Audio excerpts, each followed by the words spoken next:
नीम करोली बाबा आप सभी को खुश और स्वस्थ रखे, इसी कामना के साथ कि आज की वीडियो आरंभ करते हैं। बाबा के भक्तों की सूची में देश विदेश की कई नामचीन हस्तियों के नाम शामिल हैं।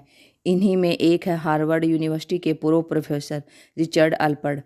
एक समय था जब कि रिचर्ड नशे की लत में डूबे रहते थे। वह घातक नशे के आदी हो गए थे। नीम करोली बाबा से जुड़े कई चमत्कारी किस्से सुनने को मिलते हैं। बाबा के चमत्कारों पर एक किताब भी लिखी जा चुकी है जिसका नाम है मिरेकल ऑफ लव। इस किताब को हार्वर्ड यूनिवर्सिटी के प्रोफेसर रहे रिचर्ड ने ही लिखा था। उन्हें अब रामदास के नाम से जाना जाता है। रिचर्ड 1967 में पहली बार भारत आए थे। उसमें वे हार्वर्ड यूनिवर्सिटी इंग्लैंड में मनोविज्ञान के सहायक प्रोफेसर के रूप में कार्यरत थे। रिचर्ड मनुष्य को दिग्भ्रमित करने वाले रसायन और घातक नशे LSD और सिलोसिबिन से होने वाले प्रभावों पर अध्ययन कर रहे थे। इस कारण उन्हें भी इन दवाओं की लत लग गई थी। लेकिन रिचर्ड का अध्यात्म के प्रति भी लगाव था।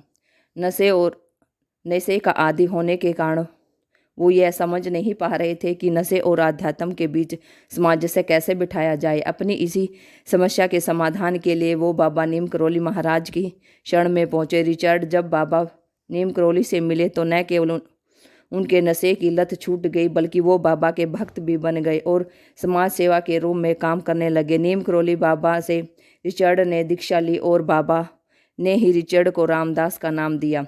रिचर्ड ने अपनी किताब मिरेकल ऑफ लव में बाबा के चमत्कारों का जिक्र करते हुए लिखा है कि जब वो पहली बार बाबा से मिले थे तो उन्हें अपनी समस्या के बारे में नहीं बता पा रहे थे। लेकिन कई मुलाकातों के बाद एक बार बाबा जी ने खुद ही उनसे पूछ लिया कि वह दवा कहाँ है। रिचर्ड एकदम से चौंक गए और बाबा नीम करोली के कहने पर नशे वाली दवाई LSD की शीशी बाबा को दे दी। बाबा जी ने शीशी में से 3 गोलियां खा ली और उन पर इसके नशे का कोई असर नहीं हुआ, जबकि LSD को 1 गोली किसी वयस्क व्यक्ति के लिए काफ़ी है।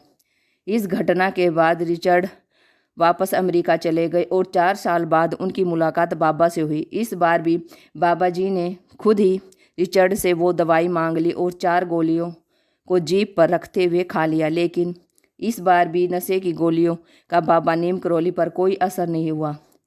बाबा जी ने नशे की इन गोलियों को खाकर रिचर्ड के मन में चल रहे सवाल का जवाब दिया। नशे में कुछ नहीं रखा। अगर किसी चीज़ का नशा करना ही है तो अध्यात्म और समाज सेवा का करो, इससे बड़ा कोई नशा नहीं। नीम करोली बाबा के इस संदेश का रिचर्ड के जीवन पर न केवल गहरा प्रभाव पड़ा बल्कि उसकी जीवन की धारा ही बदल गई। वो बाबा से दीक्षा लेने के बाद रामदास बन गए और समाज सेवा के लिए काम करने लगे और अपना संपूर्ण जीवन आध्यात्मिक शिक्षा के लिए समर्पित कर दिया। इस तरह से नीम करोली बाबा के ज्ञान और प्रभाव से एक विदेशी नशेड़ी भी बाबा का भक्त बन गया। नीम करोली बाबा जी के प्रभाव की जितनी चर्चा की जाए उतनी ही कम है। हम सब बाबा जी को बहुत सम्मान देते हैं और आदर करते हैं।